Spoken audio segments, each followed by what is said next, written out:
Radhe Radhe students, आज हम लोग करने जा रहे हैं बेटा एक्सरसाइज नंबर 3.5 और एक नया method that is cross multiplication method. नया दिन नया मेथड सॉल्व करना है हमने एक्स वाई के लिए।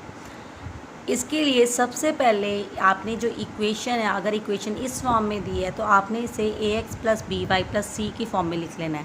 दैट मीन कांस्टेंट टर्म भी एक साइड पे ले जानी जहाँ पे वेरिएबल है 2x प्लस वाई। अब 5 को भी इधर ले जाओ, 5 पे पॉजिटिव है, उधर जाके क्या हो जाएगा नेगेटिव, इज इक्वल टू 0।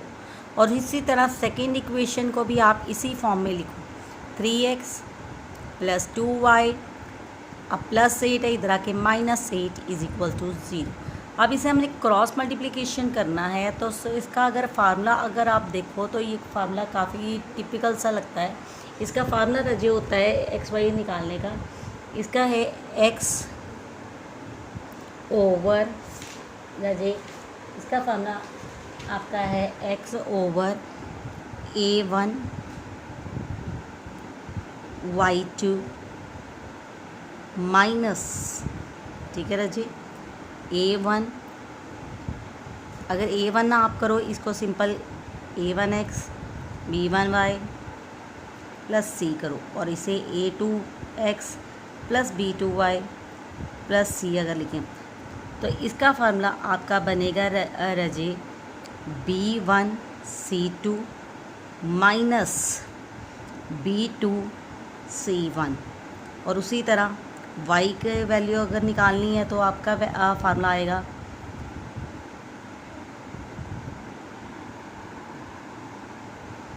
यहाँ b नहीं आएगा राजे क्योंकि x की निकाल b1 b2, ठीक है।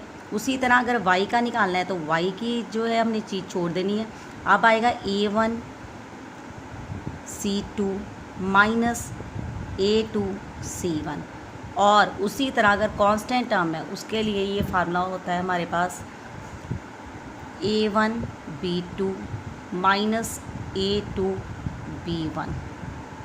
अब ये फार्मूला टिपिकल सा हमें लगता है तो इसके लिए हम लोग सबसे इजी मेथड अपनाते हैं।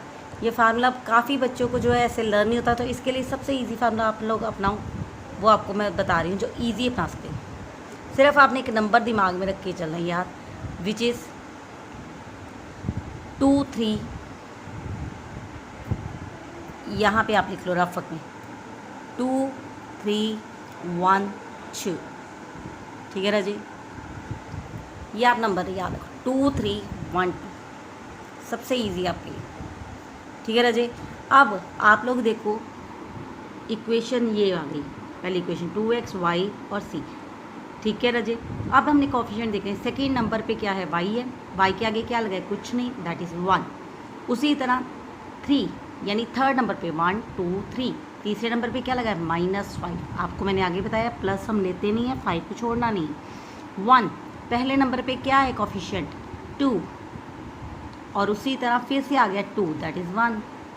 और अब उसी तरह सेकेंड इक्वेशन पे आओ, सेकेंड इक्वेशन में सेकेंड नंबर पे क्या है फर्स्ट सेकेंड नंबर पे क्या है 2, थर्ड नंबर पे 1 2 3, थर्ड नंबर पे क्या है -8, ठीक है रजी। और उसी तरह जो आपका आ रहा है फर्स्ट नंबर पे आपका क्या है 3, तो यहाँ पे हम लिख देंगे 3, फिर से सेकेंड नंबर पे 2। अब यहाँ पर आप जो फेयर वर्क में कर रहे हो वहाँ पे लिखोगे x ओवर नीचे माइनस का साइन, y फिर सेंटर में माइनस का साइन और 1, और यहाँ भी माइनस। अब करना कैसे, सबसे इजी, सबसे पहले आप एरो बनाओ इस तरफ, एक साइड पे एक डायरेक्शन में ही,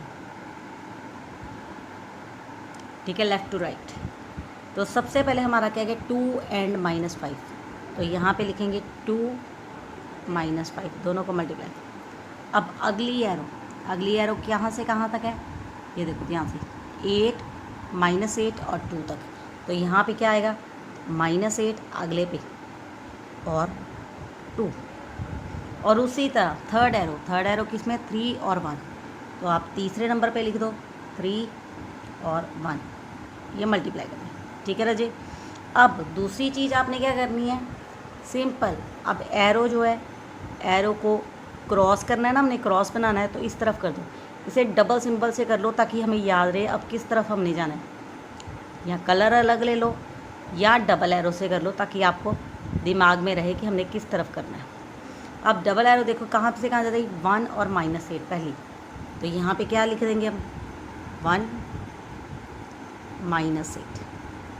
और उसी तरह दूसरी एरो -5 और 3, यहाँ पे क्या आएगा -5 और 3।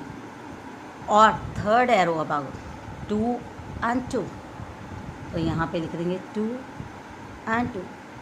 ये ऐसे मेथड सबसे इजी है, सिर्फ फार्मूले के कारण बच्चे घबरा जाते हैं। x आ गया, अब 2 - 5 मल्टीप्लाई करेंगे क्या आएगा -10।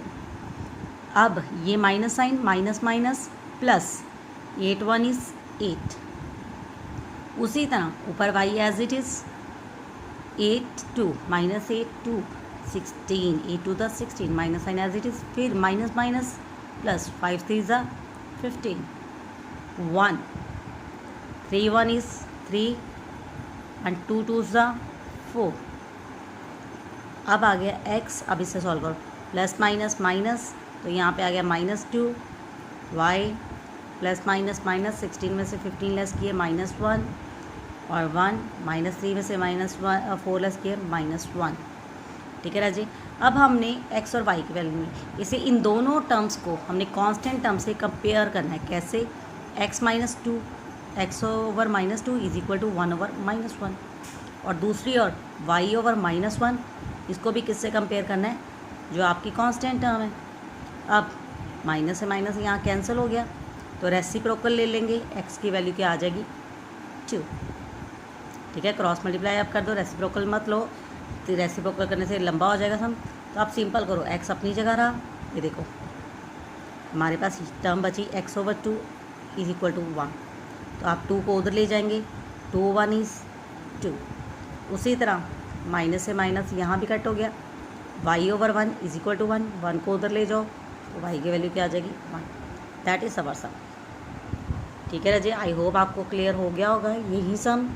ठीक है रजे, इस मेथड को दोबारा करना क्योंकि ये मेथड थोड़ा सा अलग है, और अगर एक बार ये समझ आ जाए तो बेटा कभी भी ये मेथड आपको ज़िंदगी भर नहीं भूलेगा। ये ऐसा मेथड है, तो अगर आपको समझ नहीं आता फिर भी आप कमेंट बॉक्स में कमेंट करके मेरे से पूछ सकते हो कि इसका क्या करना है। ठीक है बेटा जी।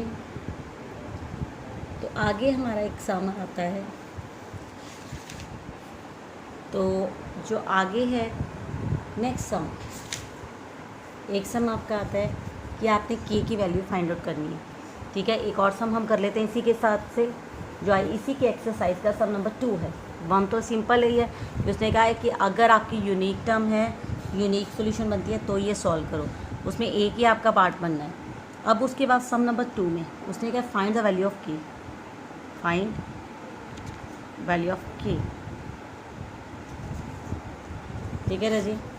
अब आपको इक्वेशन दी हुई है 3x plus y is equal to 1, दूसरी आपको दी है 2k minus 1 into x plus k minus 1 into y is equal to 2k plus 1। इसको आपने सॉल्व करना है।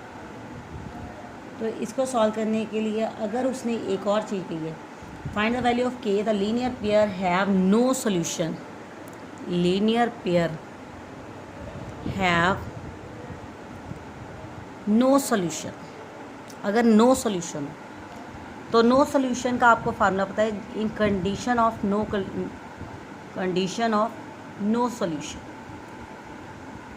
कोई सोल्यूशन नहीं है तो उसका फार्मूला हमारे पास कहता है a1 over a2 is equal to b1 over b2 not equal to c1 over c2। तो यहाँ पे अब a आपका क्या है, देखो पहली इक्वेशन में जो x का कोफिशिएंट है वो आपका a है, x का कोफिशिएंट क्या है 3, और a2 यहाँ पे सेकंड कोफिशिएंट जो आ गया आपका ये क्या है 2k माइनस 1। ठीक है ना जी, यहाँ लिख दिया। उसी तरह b1 ओवर b2, b1 यानी y का कोफिशिएंट, अब इसके y के आगे कुछ नहीं लगा, दैट इज़ 1, आपको मैंने आगे भी कहा हुआ। उसी तरह b2 सेकेंड इक्वेशन का y का coefficient that is k minus 1, तो यहाँ पे लिख दो not equal to c1 over c2। c आपका क्या है ऊपर 1 कांस्टेंट टर्म जिसका कोई एक्स वाई नहीं रखा 1 है, और यहाँ पे क्या है 2k + 1। अब देखो आपने k की वैल्यू निकालनी है तो नॉट वाली टर्म लेने की ज़रूरत नहीं, इन दोनों टर्म को ले लो। 3 × 2k - 1 = 1/k - 1। k की वैल्यू निकालनी, क्रॉस मल्टीप्लिकेशन। 3 अब ये इधर चला जाएगा, ये इस तरफ चला गया। अब 3 के पास क्या पहुंच गया k - 1 = 1 के पास क्या पहुंचा 2k - 1। अब मल्टीप्लाई करेंगे 3k - 3, और यहाँ पे ये 1 से मल्टीप्लाई करेंगे सेम फिगर रहेगी, ये विल बी नो चेंज। अब वेरिएबल को वेरिएबल की तरफ ले जाओ, 3k 2k इधर आके क्या हो जाएगा माइनस, उधर आ गया 1 - 1, और -3 उधर जाएगा तो क्या हो जाएगा +3। 3k में से 2k लेस किया 1k, और इसको सॉल्व किया माइनस प्लस माइनस, साइन बड़ी फिगर का आएगा प्लस का, प्लस अपने आप को शो करता है, तो k की वैल्यू क्या आ गई 2। ये था आपका सेकंड सम। ठीक है राजी, बाकी सम के लिए हम नेक्स्ट वीडियो में मिलेंगे। थैंक यू बेटा। अगर नहीं समझ आती कमेंट बॉक्स में कमेंट लिखिए, और try to share this video more and more please. Thank you. Radhe Radhe.